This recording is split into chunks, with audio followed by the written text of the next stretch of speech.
What actually happens when you die in Greek mythology?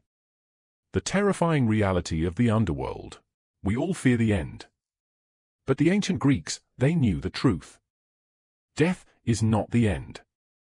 It is only the beginning. You are dying. Right now. Not metaphorically. This is it.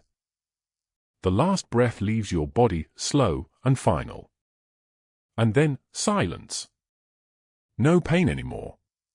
No fear. Just quiet. But you are still here. Somehow. You look down. Your body is below you. Still. Empty. That is not you anymore. You are something else now. A shade. A whisper of who you used to be. Weightless. Voiceless. Waiting. And someone is waiting for you too. Hermes. The messenger god. Guide of the dead. He has done this 1,000 times before. 1,000,000 times before. He does not speak. He does not need to. He simply turns and walks. And you follow. Because you have no choice. The world around you changes. The colors fade first. Then the sound. Then the light. You are descending now. Down. Down. Down. Through rock. Through shadow. Through something that should not exist, but does. The air gets heavier with every step. It presses on you. Like guilt. Like memory. Like every choice you never took back. And then you see it. A river. Black water. Perfectly still. Too still. No current. No ripple. No reflection of the sky above, because there is no sky here anymore. The river Styx. The border between everything you knew and everything you fear. This is not just water. Look closer. The surface does not move, but something underneath it does. Souls, some say. Trapped just beneath the black. This is not just water. The gods swear their most sacred oaths on this river. Even Zeus. Even the king of Olympus himself. Break that oath, and even a god falls silent. Falls sick. Loses their voice for a year. Their power for 9 more. Imagine what a river like that does to someone like you. The toll. There are others here. Hundreds. Thousands. Souls. Waiting. Silent. Some have been waiting so long they no longer remember why. All of them staring at the water. Only the water. And then you see him. An old man. In a boat. His clothes are filthy. Ancient. Never washed. Never changed.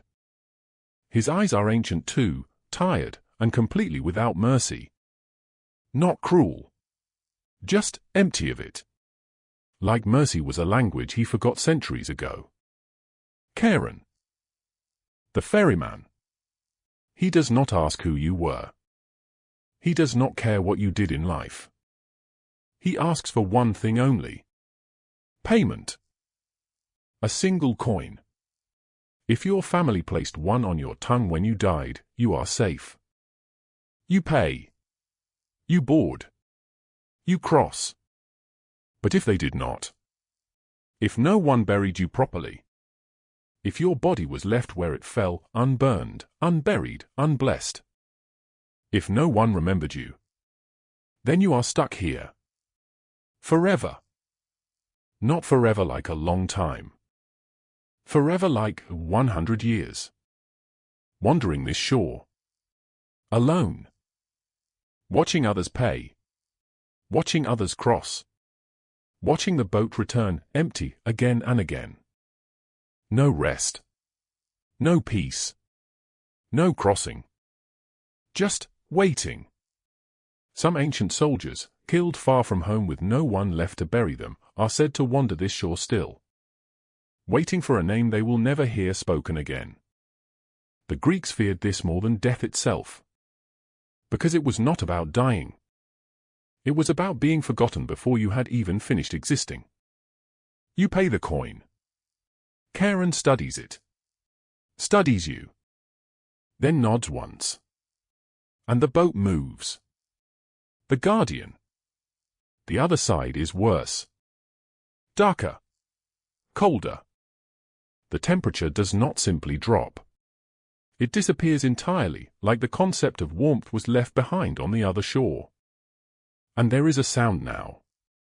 Breathing. Low. Heavy. Wrong. 3 sets of lungs, breathing at once. Slightly out of rhythm with each other. Just enough to feel unnatural.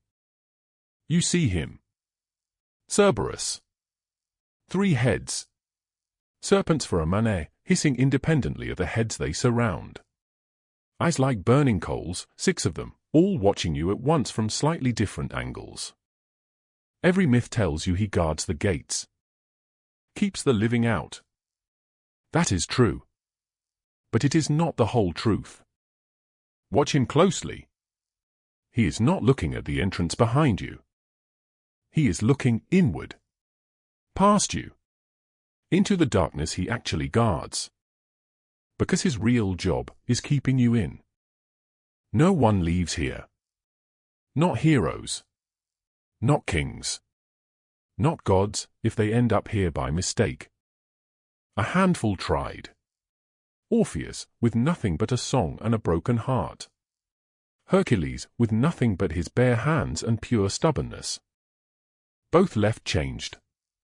Neither left unscathed. Cerberus does not care how you got in. He only cares that you never get out. He lets you pass. Because you are already exactly where you are supposed to be. The judgment. Beyond the gates, 3 thrones. 3 men. Ancient. Silent. Watching you approach with the patience of beings who have nowhere else to be. Minos. Rhadamanthus. Aeacus. The judges of the dead. Once mortal kings, known for their wisdom and fairness in life. Rulers who settled disputes with such precision that even the gods took notice. Now, something far more terrifying. They do not ask what you believed. They do not care what god you prayed to, what temple you visited, what sacrifice you offered. They ask what you did. Every choice. Every cruelty. Every kindness. Every small moment you thought no one was watching. All of it, laid bare. Replayed. Examined. There is no lying here. There is no excuse that works. No context that softens it. No, you don't understand that changes anything. Just the truth of who you were, stripped of every justification you built around it while you were alive. And based on that truth, they decide where you spend eternity. Not a decade. Not a century. Eternity. The destinations. There are 3 paths from here. 3 fates. And most of them are not what you think. First, the Asphodel Meadows. This is where most people go. Not the wicked. Not the heroic. Just ordinary people. Farmers. Merchants. Parents. You. Picture endless grey fields stretching to a horizon that never actually arrives. Faded flowers that never fully bloom and never fully die either. No colour. No joy. No pain either. Just existing. Forever. The souls here drift like fog, passing each other without speaking, without recognizing, without caring to. They remember fragments of their old life, a face here, a name there, but the memories fade a little more every year, like ink left out in the rain. Ask one of them their name. They will hesitate before answering. Ask them again in 100 years. They may not answer at all. No punishment here. But no reward either. Just nothing. Endless, grey, meaningless nothing. And here is the horrifying part. The Greeks did not fear this place because of monsters. They feared it because of silence. Because an eternity of nothing is its own kind of hell. Quieter than Tartarus. Slower. Somehow worse. Second, Elysium. Far away. Bright. Warm. Green fields. Golden light. Endless summer that never fades into evening. This is paradise. Reserved only for heroes. For those chosen by the gods themselves, favored by blood or by deed. Here, souls feast at tables that never empty. They compete in games that never grow tiresome. They live in a peace that never has to end. Some say, if you live a great enough life, you can be reborn. Live again. Die again. And if you are virtuous 3 times over, across 3 separate lives, you earn eternal paradise in the Isles of the Blessed. A paradise beyond paradise. But almost no one qualifies. This is not for you. This is not for me. This is for legends. For names that outlive their bodies by 1,000 years. And then, Tartarus. Go deeper. Past Elysium. Past the meadows. Down into true darkness. As far below the earth as the earth is below the sky. A bronze wall surrounds it, ancient sources say, thick enough that even a falling anvil would take 9 full days to reach the bottom. This is not simply a prison. Ancient sources describe it as alive. A being. A pit with a will of its own.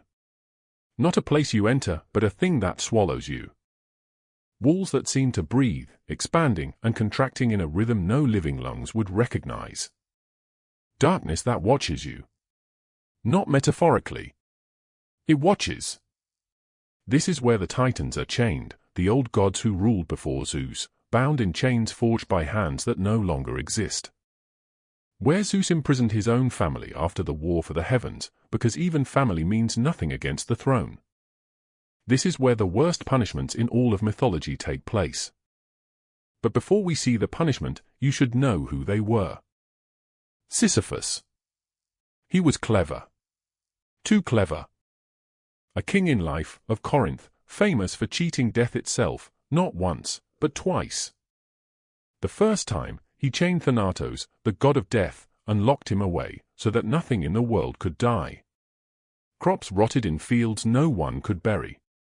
Old men begged for an end that never came. The gods were furious. They freed Thanatos by force. Sisyphus should have died then. He did not. He tricked his way out a second time, convincing the queen of the underworld to let him return briefly to the world above, to scold his own wife for failing to bury him properly. A lie? A clever, perfect lie. He simply never went back. He lived out the rest of his life on earth, laughing, certain he had beaten the gods for good.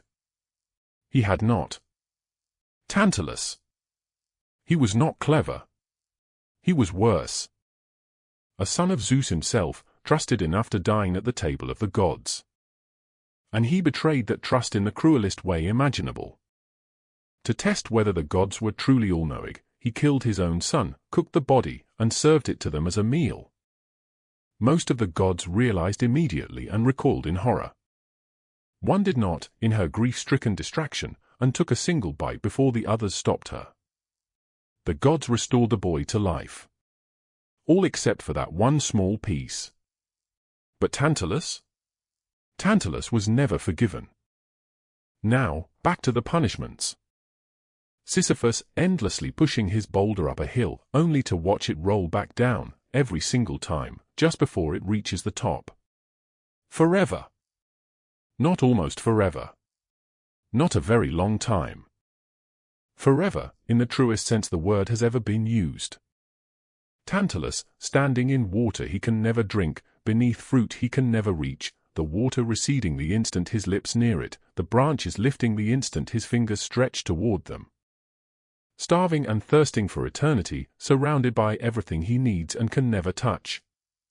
Ixion, bound to a flaming wheel, spinning endlessly through the sky, punished for attempting to seduce the queen of the gods herself, without end, without rest, without a single moment of stillness.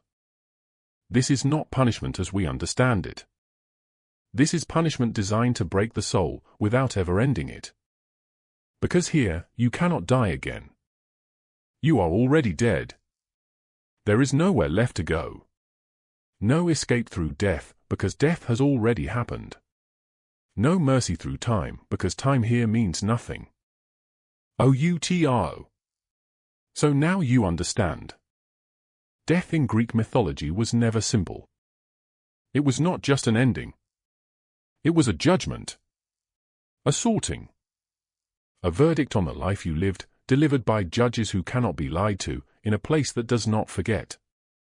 But here is the real horror, the one the Greeks feared more than Cerberus, more than Tartarus itself. It was not death. It was being forgotten. No burial. No coin.